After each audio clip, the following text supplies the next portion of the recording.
भाई, हेॾी देर थी वई आहे, किटी पार्टीअ ते न हलणो आहे छा? हलणो आ, पर मूड ख़राब आ। छो, छा थियो?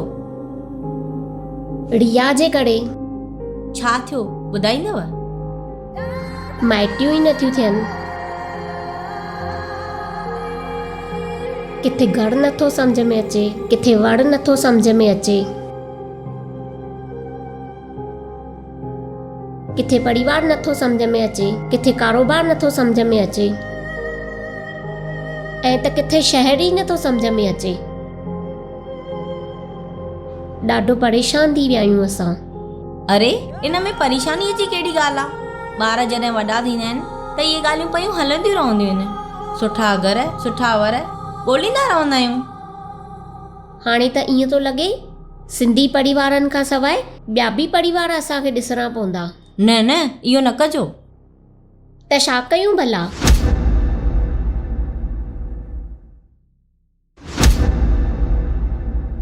ॿुधो, मुंहिंजी भाइटी आहे न प्रीति, उनजी शादी बि धूमधाम सां थी वई।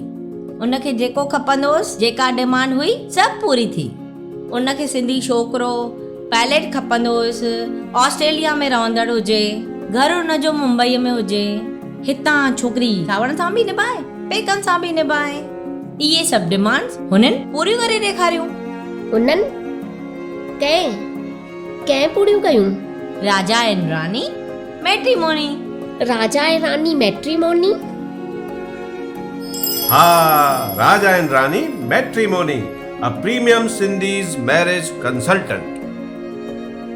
हिकु अहिड़ी जॻह जिते तव्हां पंहिंजे शादीअ लाइक़ु ॿारनि लाइ लाइक़ु वर ऐं सुठा घर हासिल करे सघो था। हाई प्रोफाइल सिंधी परिवार, NRIs, कॉर्पोरेट वर्ल्ड जा परिवार, सभिनी जा डिटेल्स हिकु ई हंधि हासिल थींदा।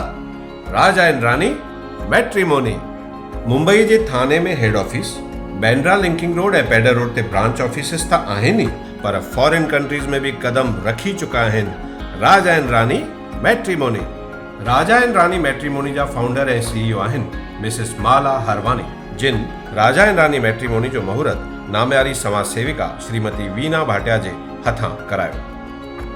अचो त सिंधी परिवारनि सां रिश्ता जोड़ियो। विजिट करियूं Raja and Rani matrimony. Contact for prior appointments on mobile number 730-4367-889.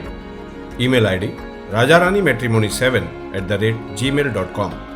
Raja and Rani Matrimony, a premium Sindhi's marriage consultant.